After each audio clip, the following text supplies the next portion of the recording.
Isa din ba kayo sa may hindi maaprubahan dito sa may Tala app? Kahit na alam naman natin na super legit din itong loan application na to. So may share nga ako sa inyo na 3 lagi kong gamit din na loan app na talagang maire-recommend ko sa inyo at super legit. Walang pananakot, walang posting sa may online, at walang pag-contact nga sa may contact references lalo na pagka hindi nyo naman inilagay. So in short, super legit ito ang share ko sa inyo.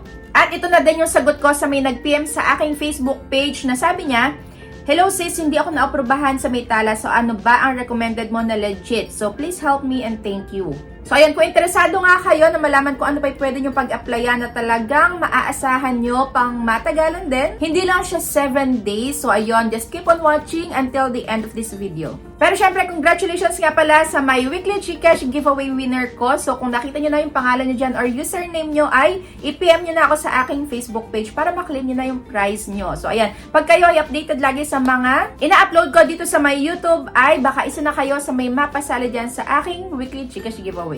Going back, ayan, alam naman natin na itong Tala app ay talagang maaasahan din, walang duda. At last 2017 pa ako nag-apply dito. Ayun, buti na lang namulat ako dito sa may Ola na talagang legit at maaasahan. Dito nga sa Tala, pwede kang makapag-loan ng 1,000 up to 25,000 pesos. So ako ay na-reach ko na yung pinaka-maximum nila. At dati, ayan, hanggang 30 days lang siya, pero dahil nga nag-update sila at mas pinagaganda nila yung kanilang app ay up to 61 days na nga pwedeng bayaran yung loan dito. Kaso nga lang, ito din yung downside. Mas matagal na pagbabayad ay mas malaki yung madadagdag na tubo dyan sa iyong pinaka-loan. Yun nga lang, ang pinaka-disadvantage nga dito is medyo matagal yung pag-approve at hindi talaga lahat is na-approbahan dito dahil talagang pili lang yung mga ina-approbahan nila lalo na dun sa may mga pinapasang requirements. At ang una ko na nga mai-recommend sa inyo ay ang G-Loan na makikita nga sa may Gcash app. So dito tuwa din ako sa may G-Loan kasi dati, ewan ko lang kung hindi ko napapansin dahil isang beses lang pwedeng mag-loan. Ayan, comment down below kung ano ba talaga, isang beses lang ba siya talaga or hindi ka nang mag-multiple loans dati pa. Dahil dito ko nga lang din parang napansin na pagka meron ka na existing loan, pwede ka pa ulit mag-loan hanggat meron ka credit limit sa kanila. So, yun yung nagustuhan ko dito sa may G-Loan. Kaya, ayun, i-try mo na to. At mas mabilis nga din yung pag-approve dito sa may G-Loan basta mataas ang iyong G-score. So, itong G-score nga pala, paano mo malalaman? Nandyan sa may profile mo. I-check mo dyan yung G-score mo. Pagka nasa 500 plus na, ay pwede ka nang makapag-apply dito sa may G-Loan. Dito nga pwede kang mag-apply ng loan for 1,000 up to 125,000 pesos nga yung pwedeng ibigay nila sa'yo. At yung interest rate is 1.59% up to 6% per month. Pero dito talagang goods ako dito sa may interest rate nila dahil hindi naman maabot ng 6% per month yung aking interest. Ayun, so papakita ko din sa inyo dito yung pinaka-existing na loan ko sa may G-Loan at okay na okay ako dito talaga as in.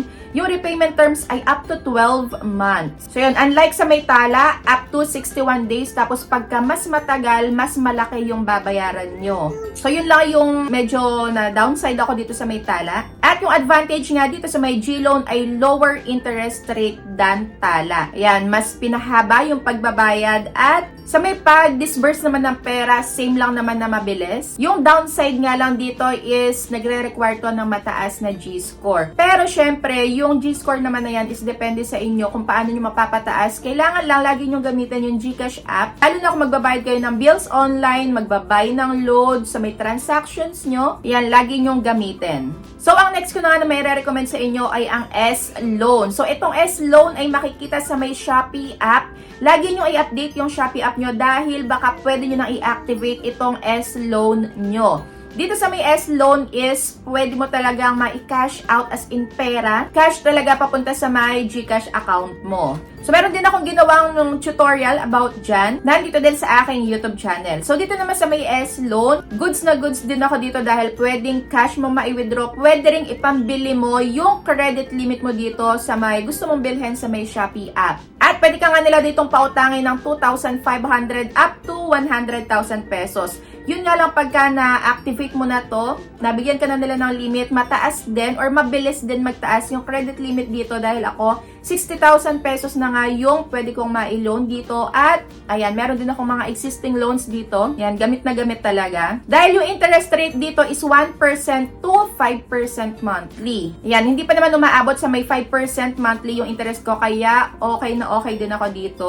Kung wala pa kayo, ayan, umpisahan nyo na dahil talaga maasahan to in the future pag nangailangan kayo. So, yung repayment dito is up to 12 months din. O, diba, bongga? Pang long term talaga. Yung downside nga lang nito, hindi naman siya pinaka-downside kasi ito talaga yung pinaka-consequence pagka nagpalit ka ng pagbabayad. Ayan, 2.5% yung pinaka-penalty at mabilis talagang mag-freeze yung credit limit mo. Hindi mo magagamit yan hanggat hindi mo nababayaran yung overdue mo. At once nga na malate ka dyan ng pagbabayad, matagal bago ka nila ulit bigyan ng chance. Yan, aabutin yan ng 1 buwan. Tapos pag nag-try ka, another 1 buwan ulit bago ka makapag-apply. Pag madalas ka nang hindi nakakapagbayad or lagi ka nang nalilate. So, yun yung pinaka-downside.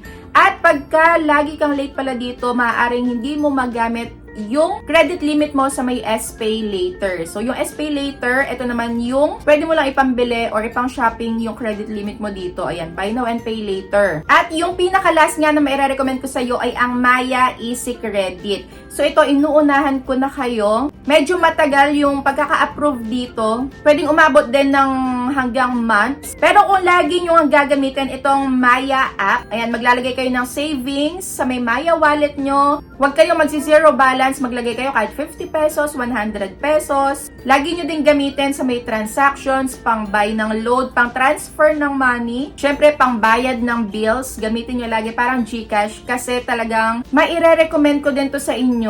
Ito ay revolving credit nga at napaka-flexible din. Ang liit lang din ng interest. Talagang super duper itry nyo. Pwede kang pautangin ng 15,000 pesos. Ito naman, pwede kang magbayad ng paunti-unti hanggang sa ma-fully paid mo na yung pinaka-loan mo dito. Yan, wala siyang processing fee at yung pinaka-advantage nito, pagka lagi mong ginagamit yung Maya app is mabilis ka na lang nila ditong maa-aprobahan. Ayan, magugulat kami, magte-text na lang sa'yo na okay ka na dito sa may Maya Easy Credit. So, dito, wala ding makakaltas. Doon din sa may G-Loan, wala ding makakaltas pag nag-loan ka. Sa may Tala, meron na. Yan, meron ng 5 pesos, may 15 pesos na makakaltas. Pagka tin-transfer mo na nga sa GCash or sa CoinsPH at sa iba pa. Yung downside lang dito sa may Maya Easy Credit is up to 30 days lang siya. Pero still, napakaganda pa din compare sa iba. At sana nga ay mas tumagal pa to, mas mahabaan pa nila yung repayment options nga dahil talagang okay na okay din ako dito.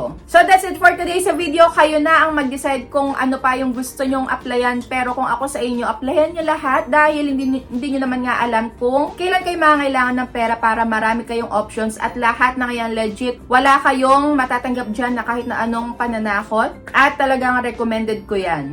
At syempre, gamit na gamit ko din. Kaya ako nga sa inyo, maire-recommend talagang 101%. Pati din naman yung sa may Tala. Yun nga lang, mas mahabang pagbabayad, mas malaki yung madadagdag na fee dun sa may pinaka-niloan mo. So, yun lang, kung meron kayong violent reaction, ayan, bad or negative experience sa kanila, pero for sure, wala naman. Dahil ako, wala naman akong negative sa kanila na feedback. Talagang super duper okay ako sa lahat ng nabanggit ko na loan app. So, comment down below na lang din kung ano yung iba nyo pang na-experience na maganda dito sa mga nabanggit ko. At kung hindi nyo pa natatry yan, ayan, kung may tanong pa kayo about dyan, comment nyo na din para masagot ng mga iba pang manonood. So, ayan, that's it. And thank you for watching and see you on my next vlog. Bye!